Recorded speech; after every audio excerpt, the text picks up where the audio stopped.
to take it away. So with that, Kyra, thank you again for coming, and I'll hand it over to you. Yeah, absolutely. Well, thank you so much for having me. I really appreciate the opportunity to be here. And maybe if I can just do a quick check that you were seeing a presentation. Great.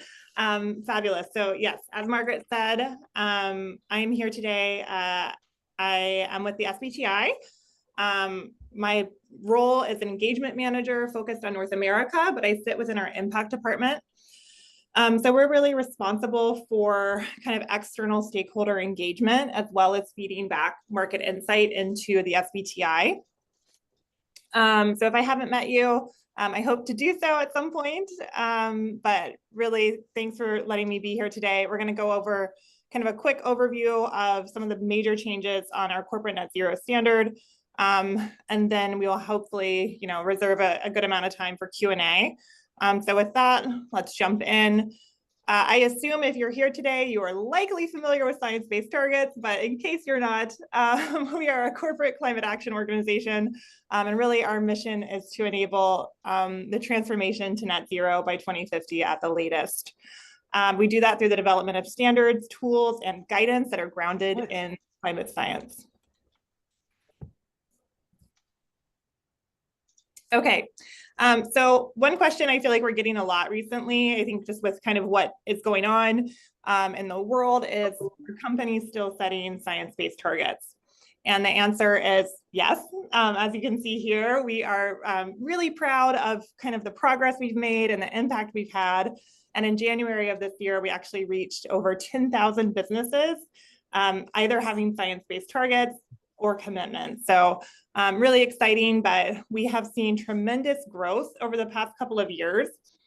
For those of you who maybe aren't familiar with our origin story, we really started as a partner initiative, and we've done this massive scale up and transformation over the last couple of years to become an independent standard setter. And so we've had some growing pains, but it's also been a really great process in terms of ramping up our resources, our customer support, reducing our validation time, which I know is welcome for everyone who's gone through the process. And then just recently at the end of March, we actually welcomed a new CEO, so David Kennedy, and we're really excited about kind of the next phase of growth with SBTi, and we feel very confident with him at the helm. So lots of exciting changes going on. Okay, so today, I want to just quickly go over kind of the process and background on the corporate net zero revision, how we've gotten to where we are today. Then we'll go into the key proposed changes, is where we'll spend the bulk of our presentation time, how you can get involved in shaping the standard, and then reserving some time for Q&A. Okay, so if you have maybe received a Trellis newsletter or been on LinkedIn since March, you are likely aware that SBTi is in the process of updating our flagship standard. So this is our corporate net zero standard. The standard was originally launched in 2021. So since then, we've had 16,000 companies validate net zero targets with that standard. But since then, obviously, we've learned a few things. We've gotten some feedback from the market in terms of challenges that persist, especially around things like scope 3. And we also are aligning this revision and major update with kind of our standard operating procedure for standards development. So that's really our governance process that requires that we update our standards every 2 to 5 years. The reason for that is to ensure that they are continually credible, relevant, and based on the latest climate science as that evolves. So just to give you a little bit of background on where we are, and I think there is some background noise, so if everyone can just make sure that they're on mute. As you can see here, our project officially launched actually in May of 2024. So this is kind of when our internal process started around the revision. Since then, our technical team, our research team has been working closely with stakeholders in the wider ecosystem, as well as our advisory groups, to develop research inputs and gather feedback related to some of the core issues that we are hoping to eventually address through the finalized standard. As we go through this, you'll see we are still early on in the consultation process. So right now where we are, we're currently almost well, we're getting close to the middle of the first consultation period. So I think this is really important to keep in mind as we go through these slides, as we ask questions, as we dig into some of the things proposed in the standard, that we are really still in early stages. So what will happen after this first public consultation closes on June 1st? We will have another revision process. So concurrently with this public consultation period, we've also developed and are convening expert working groups. You may have even applied for an expert working group, but these are smaller groups dedicated to some core issues, and they will be submitting their feedback and input in parallel with the broader stakeholder public consultation. So after all of those things are integrated, we will release a second draft to the public, and it will go through a second public consultation. At that time, we will also engage in pilot testing. So that's where companies can sign up to actually test the standard, try to set targets against the standard, and give us feedback. So if you're interested in that process, certainly get my email after this session and you can reach out to me. After all of that is when it finally goes to kind of final revisions and approval processes. So all of our standards go through our technical council and eventually are approved by our board. Okay, before we get into some of these proposed changes, I think I'm legally required to show this slide, but everything is under consultation. So all proposed changes and modifications are speculative and subject to processes outlined in our standard operating procedure, which we just kind of went over in terms of being approved eventually by our technical council and board. Okay. And then lastly, I just want to say we will try to highlight a lot of the proposed changes today. We do not have time to get into absolutely everything covered by the standard, but if you would like to learn more, we have created a lot of resources on our website to try to help walk stakeholders through some of the big key changes and components. And there's a lot of explanatory materials as well. We have videos and some other things where we can, and narratives, et cetera, that you can access. Okay. So I'm going to try to speed through kind of this first part so that we can spend a little bit more time on the target setting criteria, which is what I imagine most people are interested in diving into more. But quickly, let's go over just some of the summary of like the big changes, what we're kind of terming general requirements. So the first thing that we're introducing in this draft is company categorization. So essentially, we've determined two categories of companies, and criteria in the standard will apply differently to those subsets. So first, we have category A companies. These are large and medium-sized companies in higher and higher middle income countries. So I imagine a lot of companies on this call would likely fall into that category. And then category B are really our small and medium-sized companies. And those largely are operating in lower and lower middle income countries. So secondly, we have introduced a different commitment model. So right now, if a company were to come into the SBTi kind of for the first time, they have two options. One, they can set a commitment by submitting a commitment letter to the SBTi. That letter essentially says, we commit to setting and validating targets within 24 months. Or they can go straight into the target setting process. You can actually skip the commitment process right now if you're ready to just come in and set targets.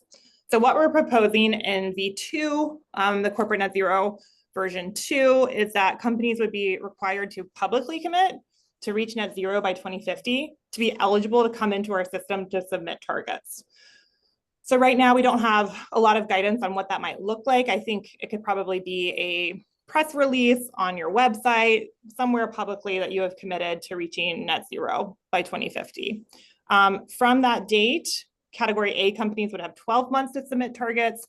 Category B companies would have 24 months. You can see on the slides, I just want to call out real quick, we kind of have these little boxes of consultation focus. So these are the questions that we're really asking stakeholders and where we want them to input. We've also put some page numbers so you know where these things are in the draft, which might be helpful if you're reviewing this, these slides after this call to try to figure out, where do I really want to input, or where are the things that are most important for me? You can go to that page in the draft. And it also is good to note that our survey is created so that you can answer parts of the survey. You don't have to complete the entire survey if you don't want to, if there are places where you feel more strongly than others. Okay. Third, we are proposing that after the target setting process, companies are required to publicly report a valid climate transition plan. So right now we're proposing that companies would submit a transition plan within 12 months of being validated. And what we're consulting on is if that should be required or recommended under the standard as a best practice. Okay, the next few kind of general requirement changes. This fourth one really relates to data quality and assurance. So we're proposing that category A companies seek third-party assurance for their greenhouse gas inventory. So this would be a new requirement. We are also proposing that they recommend they develop plans to increasingly achieve full traceability for something that we're calling emissions intensive activities. So we'll get into that a little bit later on what those are. Those are also under consultation in terms of the list of activities that would fall as emissions intensive, but they are generally aligned with kind of the activities that are subject to sector standard developments and sector specific sector decarbonization approaches.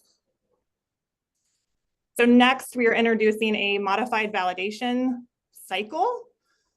So this is a requirement that companies assess and communicate their progress at the end of a target cycle. So right now we recommend that companies do this. We recommend that they assess and communicate and disclose progress against targets, but this would actually be a requirement to assess your progress against a prior target cycle to come back and set new targets. We are also introducing mechanisms to address underperformance. So say a company comes and at the end of their target cycle and they have not achieved their target, we are introducing some mechanisms which they could undertake to help account for that historical underperformance, which could look like a modified rate of reductions in the future. And we can get into a little bit more of that if anyone's interested in going over that in more detail. Lastly, we are introducing some not requirements, but we're introducing some more guidance on how companies could actually start making claims. So right now, we're really not set up for companies to make claims outside of, we have a validated target with the SBTi. So we're looking at, could there be ways for companies to maybe have more recognition during the target setting process? Can we introduce some guardrails so that companies can claim achievement against targets? So some of those things that we're really consulting on and would like feedback on, because we know that all of these things are subject to kind of the availability and quality of the data that is substantiating those claims. Okay, I think I'm going to skip over this. This is just really going a little bit deeper in that validation process and what we're talking around of renewing at the end of the target cycle. But like I said, if people are interested, we can always go back and revisit what this looks like and what this would look like for companies coming back in and renewing targets at the end of their target cycle. Okay, so those are some of the more general requirements and overview changes. So let's get into, I think, the specific updates around target setting. And so this is really going to look at our target setting models across all scopes, as well as removals and beyond value chain mitigation. Okay, so some of the general updates here that we've made, and these are really across all scopes. One, our underlying pathways that inform our emission reduction benchmarks have been updated to align to the latest report from the IPCC. Second, our near-term timeframe to date has been between 5 and 10 years. We're proposing that near-term targets be standardized to a 5-year timeframe with the option to align to fixed milestone years. So these would be things like 2025, 2030, 2035, more of those standardized like 5-year marks that are a bit more aligned with external frameworks and best practice and what a lot of companies are already doing. Next, it's related to some of the company categorization we already talked about, but near-term targets would be required for they'd be required across all scopes for category A companies and only required across scopes 1 and 2 for category B companies. So again, those are those small, medium-sized companies based in lower middle income countries.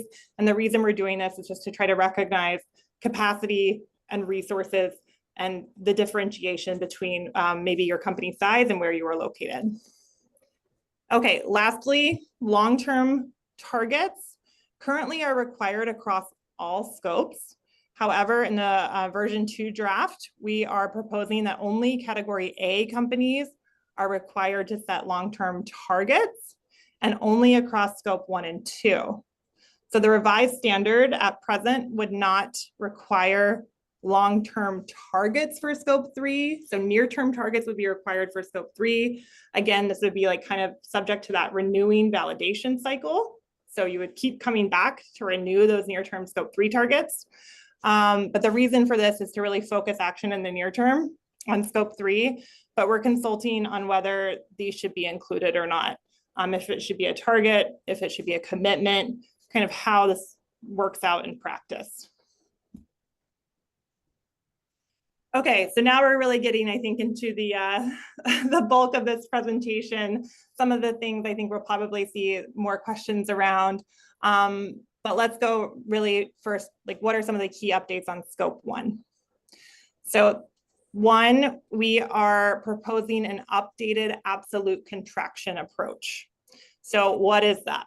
That's the basic underlying methodology for how the SBTi models how fast and how much companies must reduce emissions to be aligned to climate science. So it's based on carbon budgets with IPCC modeling. But right now we are proposing 2 different ways to better model that approach to account for what we're calling emissions overshoot. And we're actually going to get into this in a little bit more detail in the next slide. So do not feel like you need to read all of this and digest it right now. The other major update to scope 1 is in relation to combined scope 1 and 2 targets. So under the draft standard, we are proposing that scope 1 and 2 targets can no longer be combined, but that companies need to set separate scope 1 and separate scope 2 targets. The reason for this is that currently with that combined approach, sometimes achievement in scope 2 can mask and or maybe prevent scope 1 emissions from being appropriately reduced. So we're recommending that those are separate and hopefully putting a little bit more emphasis on actual reductions in scope 1. Okay, so here's what we started to talk about with that updated absolute contraction approach. So our current approach sets an annual emissions reduction rate based on a 2020 base year with no budget conservation mechanism. So what does that mean? It means that companies setting targets with base years later than 2020 are essentially being held to the same level of ambition. And what we mean by that, again, is how fast and how much, that rate of reduction, that those setting targets in 2020 or later. So the issue with that, as some of you may be aware of, is that a company coming in and setting a target at 2025 is essentially being asked to reduce at the same rate as a company that set a target in 2020. So what this results in is something that we are calling emissions overshoot, meaning that they will not have, that company coming in at 2025 will not have reduced enough by the target year to come in under budget in terms of the global carbon emissions budget.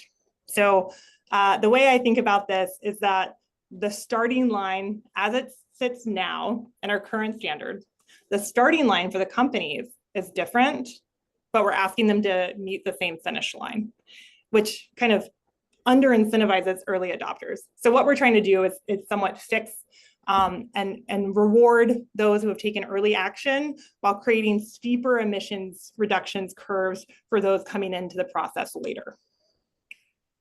So how we're doing this, we're introducing the concept of a reference year for all companies.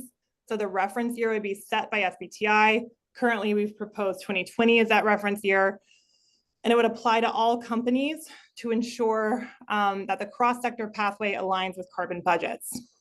So companies would then be evaluated based on performance between the base year and the reference year. And the target ambition would be reflective of the performance between those 2 years. So we've proposed a couple different ways to account for this overshoot. If you're interested in looking in more detail, visit the consultation draft and associated materials. I also have some things I can send that really go over kind of how we're looking to do this. Again, everything under consultation, and we are looking for stakeholder feedback. Okay, scope 2. So 2 major updates in scope 2. One, in our current standard, companies can choose to set scope 2 targets using either a location or a market-based approach.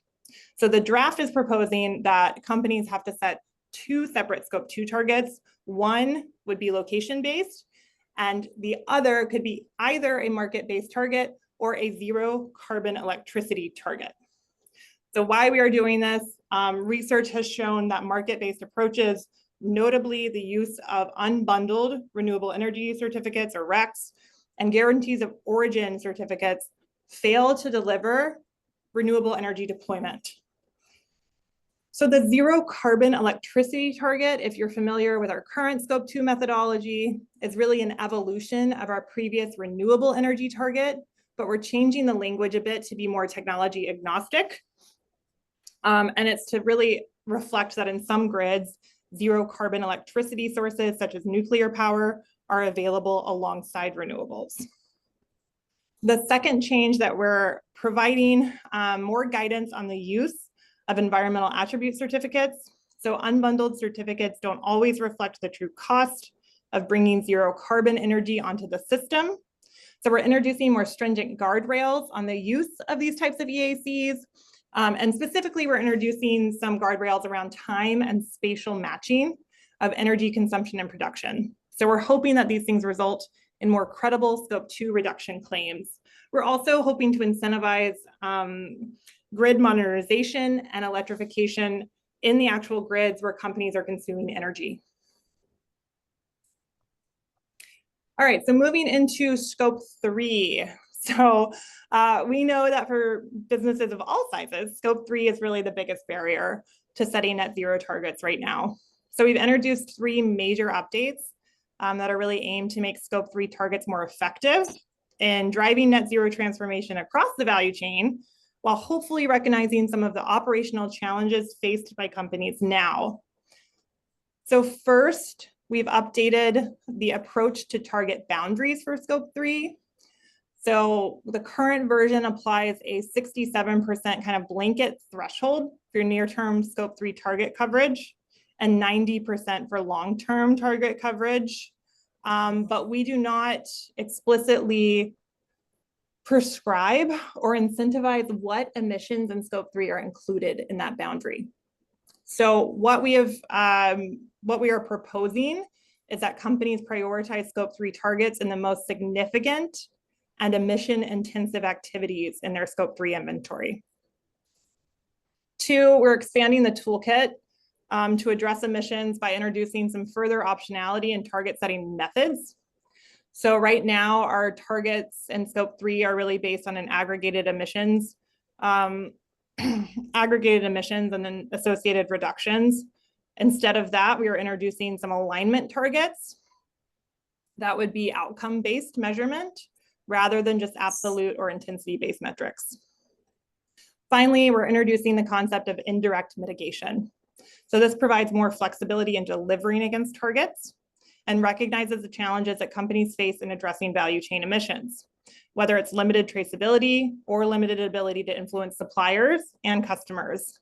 So indirect mitigation has been introduced as an interim measure, and we're going to explore this in a bit more detail through the public consultation. There's an expert working group specifically around scope 3 and pilot testing with companies.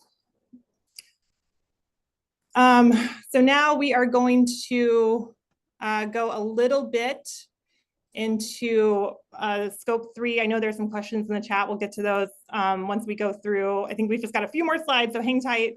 I know it's a lot of information to go over at one time.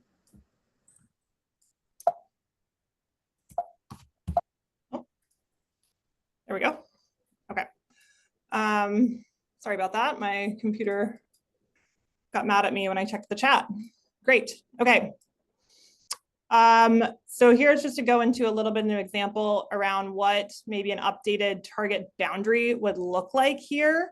So as you can see, all company A categories will be required to set scope 3 targets, whereas these are going to be optional for category B companies. We're recommending or requiring companies include all activities in what we're defining as significant categories. So these would be any scope 3 category that constitutes greater than 5% of total scope 3 emissions, plus any other emission intensive activities. So there's that term that we talked about a little bit before. We are recommending that any emission intensive activities are included in the target boundary as well. How we are defining that, and again, this is under consultation. We would like feedback on definitions here, is greater than 1% of total scope 3 or greater than 10,000 tons of CO2, and in the SBTi list of emission intensive activities in any tier of the value chain. So as you can see here, there's a little example of, I think this is an auto manufacturer where they're looking at their total scope 3. You can see they've got large significant categories in category 11 and category 1, breaking out into that category 1. So those emission intensive activities are the production of aluminum and steel, as well as that significant category in car seats, which is then breaking down into tier 2 of the value chain. You see some emission intensive activities reflected there. Again, manufacture of leather, steel, and plastic.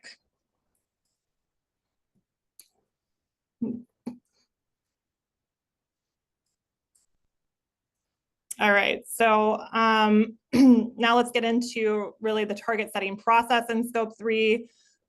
We've introduced companies setting both engagement targets and mitigation targets. So we're proposing that companies still set supplier engagement targets. So by 2030, 100% of spend with tier 1 suppliers of emission intensive activities should be transitioning to net zero aligned pathways by 2030. There's a lot to unpack here, but essentially right now, the way that they would demonstrate that is by having a science-based target. So really similar to supplier engagement targets right now as they are written. And then by the net zero target year, 100% of spend with suppliers that have transitioned to net zero, so have a science-based target and can demonstrate their achievement of net zero emissions. Secondly, we are requiring mitigation targets. So at least one target covering all significant categories.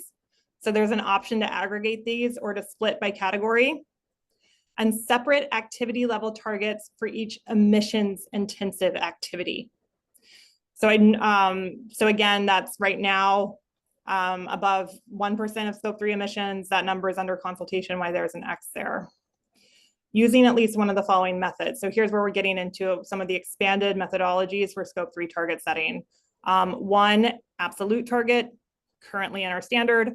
Intensity targets are also allowed in the current standard in scope 3, or, and this one's the new one, is an alignment target. So this would be the percentage of aligned spend or revenue, depending on if it's an upstream category or downstream category. Okay, so some of the consultation focus here, if supplier engagement targets should be mandatory or optional, how to measure supplier engagement targets, should it be by spend or by emissions coverage, the feasibility of increasing spend to 100% with tier 1 suppliers transitioning to net zero pathways by 2030 and transition by the net zero target year. And if activity level targets on those emission intensive activities should be mandatory, and if so, at what threshold? And then which options do respondents support for determining that the procurement of an emissions intensive activity is net zero aligned? So there's a lot here that we are looking for feedback on, because this is obviously a very big component of this standard. So Now we're really getting into achievement of the target and what are some of those mitigation measures that companies can undertake to reach a scope 3 target. So this is where we're getting into direct mitigation versus indirect mitigation. So we're recommending for traceable emission sources and semi-traceable sources, direct mitigation is prioritized. So in the case of physically traceable emission sources, again, direct mitigation. In semi-traceable sources, so the example here from that automaker, steel inputs to car seats, it's where physical connectedness maybe cannot be proven, but it's theoretically possible, like sourcing from an activity pool. So we would say direct mitigation with a traceable chain of custody, but this would include mass balance approaches. For untraceable sources, where physical traceability cannot be established, or there are insurmountable barriers, unknown tier 2, tier 3, tier 4 suppliers, companies could set policies for select categories or pursue indirect mitigation measures. So this is where things like book and claim come in. This is where things like, I know sustainable aviation fuel is a big, and those certificates, that's where these would come in.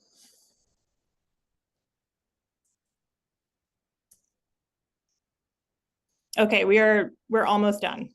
And then we'll get to questions, because I know there were a lot that came through the chat. So addressing residual emissions. So part of our net zero framework is that at the target year, companies are required to address residual emissions. So those are remaining at and after the net zero target year. So the key difference here is that we're providing more specificity around residual emissions in the value chain. And we're also trying to figure out really how to best address and incentivize the addressing removals and residual emissions between now and the net zero year. So we have a few different options that we're exploring in the expert working group around neutralization and removals, but we're also, in the public consultation as well. So the draft is introducing 3 options for addressing residual emissions. All options are limited to addressing scope 1 emissions. So there was a lot of conversation back and forth on if it should be scope 1, if it should be scope 3 as well. But there's based on just the recognition that there are uncertainties involved in projecting long-term residual emissions for scope 3, given kind of the dynamic nature of value chains and challenges in estimating those emissions. So really there's a couple options that are being addressed. I'm happy to go into these in more detail. If you're interested in knowing what exact options are being presented, I can quickly tell you one is through the introduction of removal targets. So these would be separate targets around the procurement of high quality carbon dioxide removals, or through kind of additional abatement in scope 1 and or removals. We're also introducing minimum durability requirements for removals and the lead up to the net zero year. And there are some options under consultation to determine really those minimum durability requirements and how they might evolve over time as we get closer to the net zero year. Lastly, we're consulting on quality criteria. So which quality criteria should be included to ensure quality removals, and what third-party standards and certification frameworks should be referenced in this standard. Lastly, because this question comes up a lot, it's important for us to be clear that the draft standard still does not allow offsetting, which we define as using carbon credits to meet emission reduction targets instead of in value chain reductions. So there's no shortcut for deep in value chain decarbonization. However, we are introducing the idea of providing additional recognition for companies that are mitigating emissions outside their value chains. So this is really what we call beyond value chain mitigation. This is where some high quality carbon credits could come in, but this is for delivering beyond value chain mitigation. So we've published a couple of reports on what this could look like, but we're recommending maybe an option for formal recognition by SBTi of companies that have invested in BVCM, and hoping that maybe some recognition can spur more investment and a stronger incentive for decarbonization outside of the direct value chain. Okay, so that was a ton. Thank you for bearing with me. There's a lot here. It's important to kind of go over a lot of the key areas. So here's how you can get involved. Obviously, you can learn more about the draft on our website, responding to the public consultation survey through June 1st. So any kind of informal feedback mechanism, like maybe what we're going to do in Q&A, is great. But the place to really get feedback in, we really want everyone to go through the formal mechanism of the survey.